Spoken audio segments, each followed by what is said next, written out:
Welcome to the Creative Mind Smart Money podcast, where we turn financial confusion into creative confidence.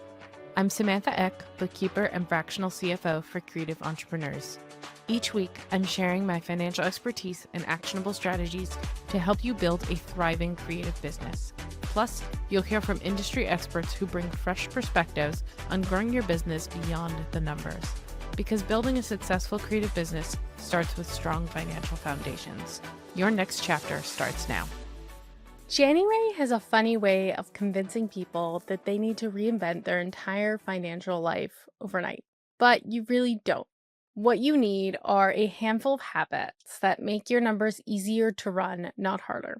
Today, I'm going to walk you through the 5 money habits I see inside businesses that grow the smart way in the first quarter of the year. So let's dive into it and get started.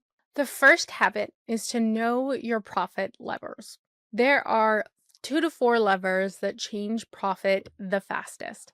First, one of them is your pricing, one of them is your volume, another one is your efficiency, and the next one is your cost structure. When you understand which lever is the most responsive in your business, you stop guessing at what's going on and you start to actually understand. So let's dive into each one a little bit more and give you some examples. So, for example, some of you raising your prices 10% would change everything. But for others, tightening scope by 5 hours per client is what will actually bring you a profitable jump. So that's where I'm talking about pricing. So looking at your pricing and saying, do I need to increase my pricing? Do I need to decrease my pricing? Pricing is revolving around the pricing that we've already set and how we can make an impact with that.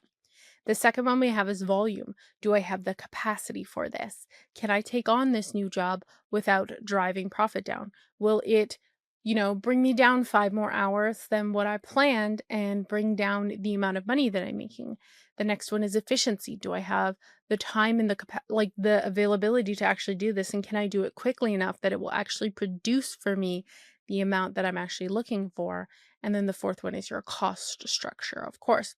So profit drivers and margins, when you really understand what impacts your margin most, you know exactly where you're going to be able to focus in your first quarter because you're going to be able to look at that specific area. If you know that it's your pricing, you're going to be analyzing your pricing in that first quarter and saying, okay, do I need to raise my prices in Q2 or am I good where I'm at?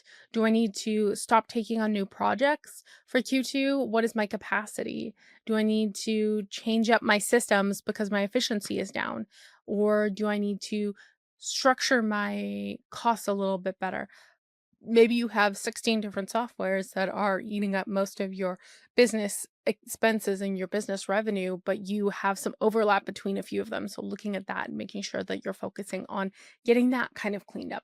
So you do want to identify 1 to 2 income producing projects or offers, and then look at their true margins. So if you are a website designer and you just did a website, looking at the hours that you put into it, what software did you use? What, if anybody, did you have help with it? How efficiently did you get things done? Did there feel like there were bottlenecks anywhere? Combining all of that and knowing what your profit levers are is going to help you immensely in the first quarter in knowing and having that.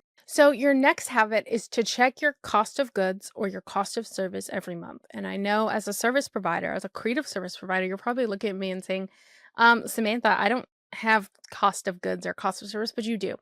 And most creatives do ignore it because it feels too accountanty. But this is where a lot of your profit leaks hide and how you can really, once you have that profit lever, you can kind of go into this. Because again, cost of goods apply even to service pros. You have contractors. So if you are a social media manager and you have contractors under that, that is a cost of service. You are paying them to do some of the things that you would usually do, and that is a cost of your service. The tools that are required to deliver. So again, in that social media manager context, if you have a scheduling software, if you have editing software like Canva, things like that. And then the production and fulfillment of that. So if you have some sort of software that you use to actually fulfill it, so you show them it on ClickUp, like you have your processes on ClickUp. Those are all part of the cost of service of doing a business.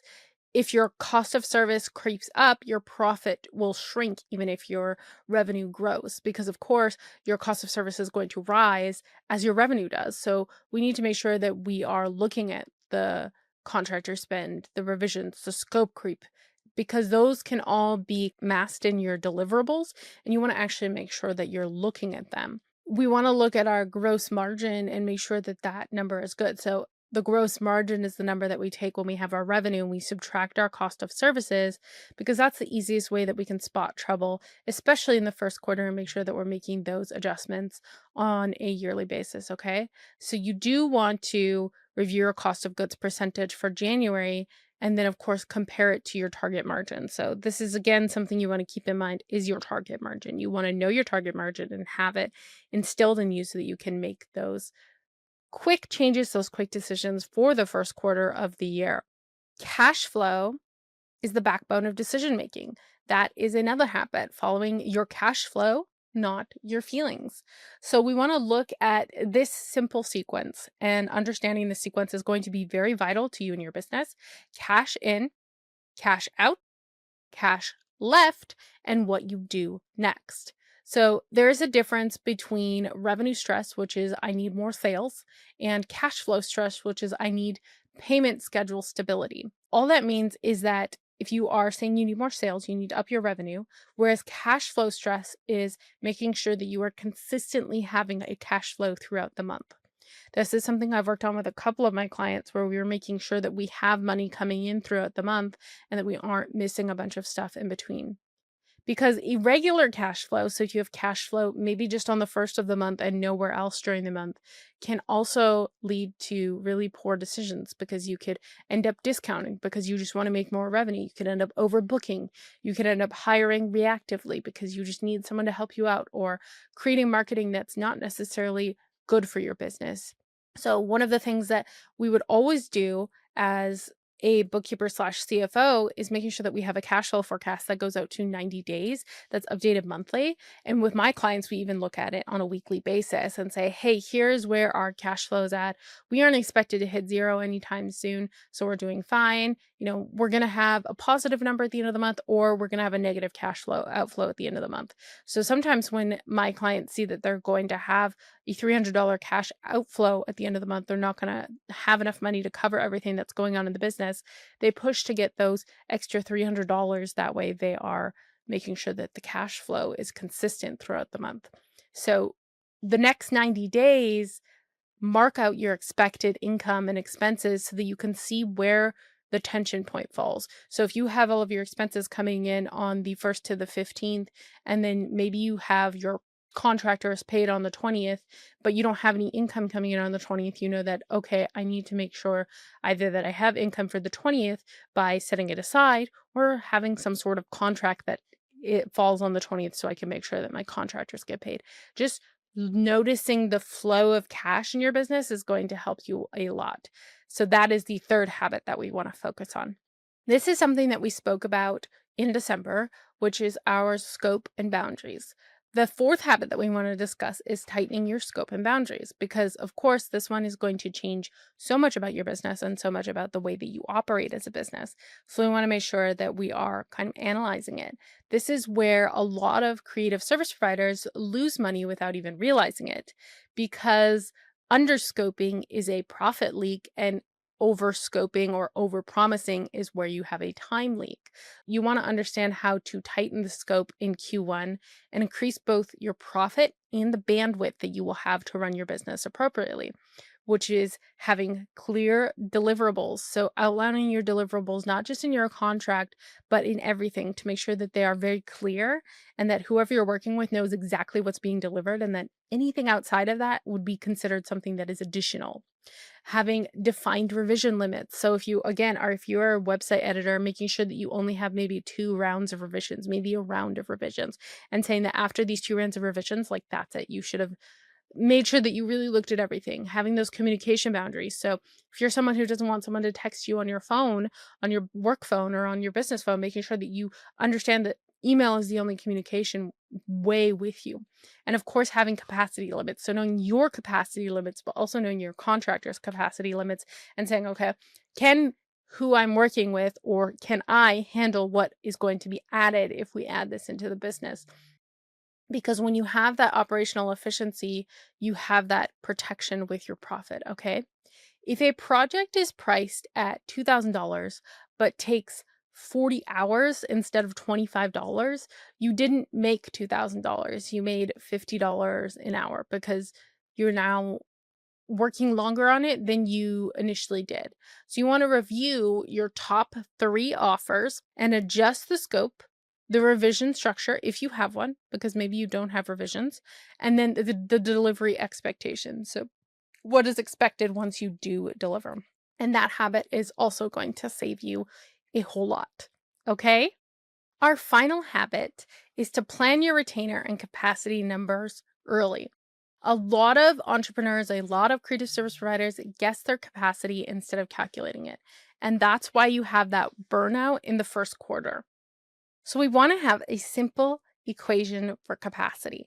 The hours that you have available, the hours that are needed per client or per job, and the actual deliverable time versus the assumed time. So obviously you will have to do some time calculations to actually make sure. And this is something that you want to kind of look back on throughout the year and analyze this to make sure that your scope and like your retainers and the capacity is there. And this isn't just the hours that you have available, this is also the hours that your contractors have available. Everything that you kind of need to make sure that you are analyzing the capacity that you have and that your team has. Planning that capacity early is going to prevent you from taking on too many clients, from underpricing your retainers because you know exactly what you're pricing at, from rushing any sort of delivery, and from having that burnout before March because you are having so many people come in the beginning of the year, but you don't have the capacity for that. You just kind of like booked as many jobs as you could.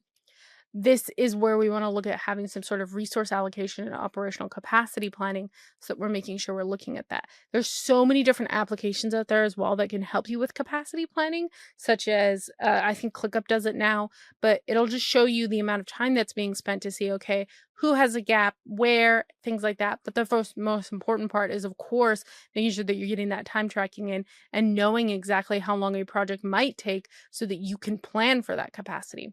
So what you want to do is map your current client roster or your current projects that you have currently booked for the first quarter, and then the actual time needs, and just put it on a spreadsheet, put it in ClickUp, put it somewhere where you can analyze this and decide how many slots you truly have for the first and second quarter. And if you're feeling ambitious, for the entire year. That way you can say, okay, I have 4 slots per month. That's the amount of clients I can book. I cannot overcommit to that.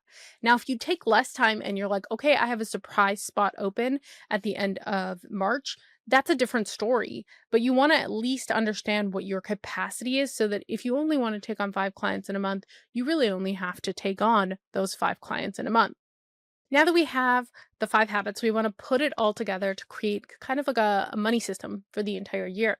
So as these 5 habits work together, they create this powerful rhythm because you understand your profit levels, so you understand what creates your profit. You are watching the numbers that move the fastest, like your cost of goods and your cash flow. You're protecting your time and margin with the boundaries that you have set up, and you're planning your capacity so that your revenue is sustainable and actually accessible. This is where you kind of have a CEO dashboard without ever opening a spreadsheet because you already have that instilled in your numbers. And this is something that I also work on with my client, is making sure that they understand these things so that they can grow their business with purpose and have that actual system, okay? Your business doesn't need more work in Q1. It just needs better habits. If you build these 5 habits early, you're going to feel more grounded, you're going to feel more confident, and more in control of your business than you ever have before. This is how you stop running your business on panic and start running it on purpose, okay? So if you enjoyed this episode, as always, feel free to like, subscribe, share it on social media so that others can find it. And if you have any topics that you'd like to discuss, please fill out the form in the description box below so we can touch on some of the topics that you would like to discuss. As always, you guys, I wish you the best week ever, and we'll see you next week. Farewell, fellow travelers.